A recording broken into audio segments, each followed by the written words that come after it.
चलिए सीधा आज के इस तज्जिये पर आते हैं। आज हम निक सरेफ की उस ज़बरदस्त 4 घंटे की मास्टर क्लास को मुकम्मल तौर पर डिकोड करने वाले हैं जो क्लॉड कोड के बारे में है। असल मकसद क्या है? इस मुश्किल और बोरिंग लगने वाले टर्मिनल टूल को एक ऐसी खुद मुख्तार और बेहतरीन एआई मशीन में तब्दील करना जो बिल्कुल आपके सेकंड ब्रेन यानी दूसरे दिमाग की तरह काम करे। चलिए इस नंबर को थोड़ा समझने की कोशिश करते हैं। 10 से 15,000 डॉलर्स हर महीने, ये कोई हवाई बातें या फर्जी फिगर्स नहीं हैं।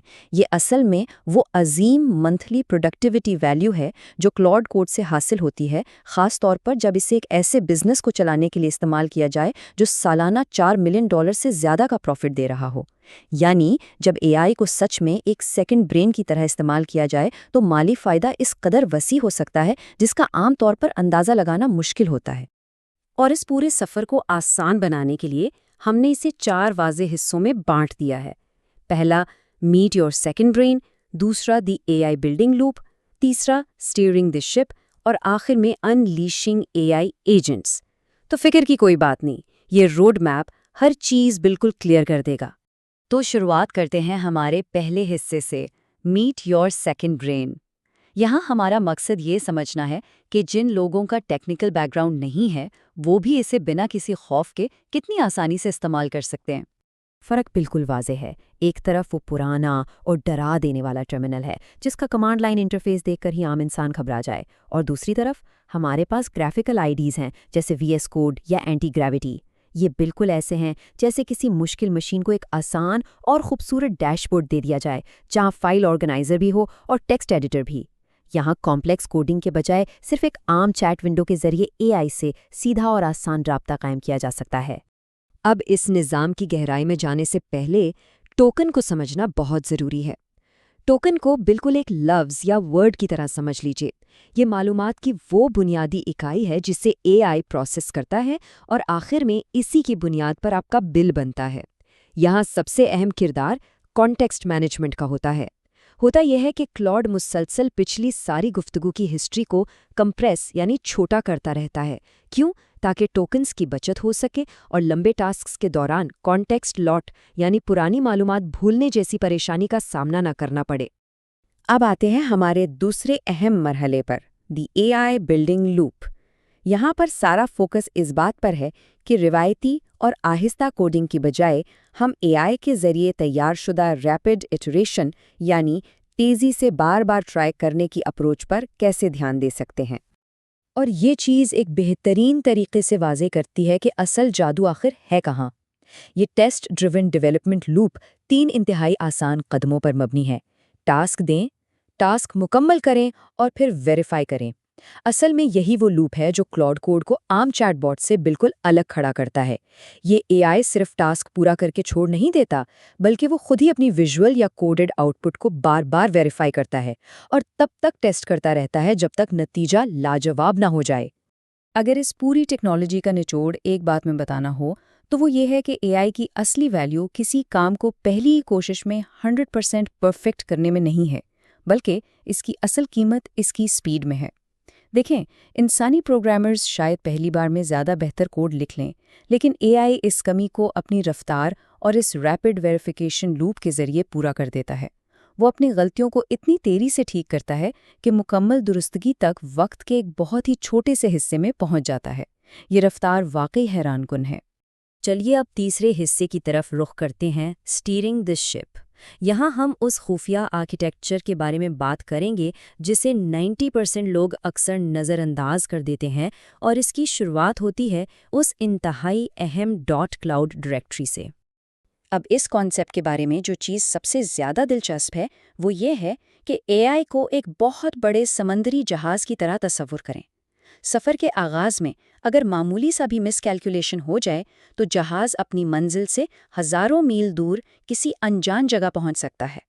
बिल्कुल इसी तरह शुरुआती कॉन्टेक्स्ट फाइल उस जहाज़ की शुरुआती सिमत तय करती है।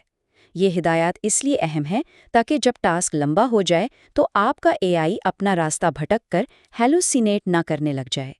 इस पेचीदा लगने वाले कॉन्टेक्स्ट सिस्टम को आसानी से 3 दर्जों में बांटकर समझाया जा सकता है। सबसे ऊपर ग्लोबल लेवल है, जहां वो बुनियादी और बड़े रूल्स होते हैं जो हर जगह अप्लाई होते हैं। پھر اس کے بعد آتا ہے لوکل لیول، جو صرف اور صرف موجودہ پروجیکٹ کی مخصوص معلومات رکھتا ہے، اور آخر میں انٹرپرائز لیول، جہاں کسی بھی بڑی کمپنی کے کمپلائنس رولز اور سٹرکچرز مینج ہوتے ہیں۔ جب یہ تینوں لیئرز آپس میں ملتی ہیں تو اے آئی کو اس طرح ایفیشنٹلی گائیڈ کرتی ہیں کہ اسے ہر بار ہر سنگل فائل کو پڑھنے کی ضرورت نہیں پڑتی۔ نتیجہ، ٹوکن اور وقت دونوں کی زبردست بچت۔ پروجیکٹ کا برین سیٹ اپ کرتے وقت چند بہترین طریقوں کا خیال رکھنا لازمی ہے۔ سب سے پہلے ہمیشہ \init کمانڈ چلائیں۔ معلومات کو لمبے پیراگرافز کے بجائے بلٹ پوائنٹس اور چھوٹی ہیڈنگز میں لکھیں۔ اور ایک اہم پوائنٹ، جو بھی امپورٹنٹ گارڈ ریلز یا پابندیاں ہیں انہیں ہمیشہ سب سے اوپر رکھیں۔ کیوں؟ کیونکہ اے آئی میں ایک پرائمیسی بائس ہوتا ہے، یعنی وہ ان باتوں کو زیادہ دھیان سے فالو کرتا ہے جو اسے شروع میں بتائی جاتی ہیں۔ اس کے علاوہ پورے کی پوری اے پی آئی ڈاکیومنٹیشن ایک ساتھ مت ڈالیں اور خیالی یا مابہم رولز بنانے کے بجائے بالکل واضح اور وضاحتی رولز بنائیں۔ اور آخر میں آتے ہیں ہمارے آخری اور سب سے ایکشن پیکڈ مرحلے پر، انلیشنگ اے آئی ایجنٹس۔ یہاں ہم دیکھیں گے کہ کس طرح آپ مخصوص کام کرنے والے سب ایجنٹس ڈپلوائے کر کے نہ صرف اپنے مین ایجنٹ کے کانٹیکسٹ کو سیف رکھ سکتے ہیں، بلکہ اے پی آئی کی کاسٹ کو بھی بہترین طریقے سے مینج کر سکتے ہیں۔ اب چلیے دیکھتے ہیں کہ یہ سسٹم آپس میں مل کر بلڈ کیسے ہوتا ہے۔ یہ ڈیلیگیشن کا سارا عمل 3 سٹیپس پر مبنی ہے۔ پہلا، پیرنٹ ایجنٹ کسی ضرورت کی نشاندہی کرتا ہے، پھر وہ کسی بھاری یا لمبے کام کے لیے ایک نیا سب ایجنٹ پیدا کرتا ہے، اور آخر میں وہ سب ایجنٹ سارا بھاری کام مکمل کر کے صرف ایک چھوٹی سی سمری واپس بھیج دیتا ہے۔ اس ٹرک سے بڑا ٹاسک سستے سب ایجنٹس پر شفٹ ہو جاتا ہے، ٹوکنز بچتے ہیں اور آپریشن بالکل لین رہتا ہے۔ اب اس مائنڈ سیٹ کے کمپیریزن پر تھوڑا غور کریں۔ ایک طرف ہمارا پیرنٹ ایجنٹ ہے جس کے پاس اب تک کے سارے کوڈ کا فل کانٹیکسٹ ہے۔ یہ کانٹیکسٹ ایک بائس یا تصور پیدا کر دیتا ہے اور ظاہر ہے اس کا اے پی آئی کاسٹ بھی ہائی ہوتا ہے۔ دوسری طرف ہمارا ریویور سب ایجنٹ ہے۔ یہ بالکل ایک بلینک سلیٹ یا خورے کاغذ کی طرح ہے، یعنی زیرو کانٹیکسٹ۔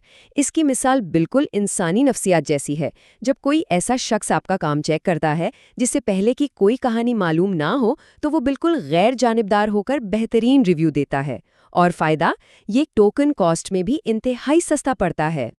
تو یہ ان مخصوص سب ایجنٹس اور کسٹم سکلز کا خلاصہ ہے جو آج کل نالج ورک کے لیے کسی جادو سے کم نہیں۔ ریسرچ ایجنٹس کو دیکھ لیں، یہ انٹرنیٹ سے میسی ڈیٹا جمع کرنے کا سردرد خود لے لیتے ہیں۔ ریویور ایجنٹس آپ کو بالکل ان بائسڈ یعنی غیر جانبدار کوڈ ریویوز دیتے ہیں۔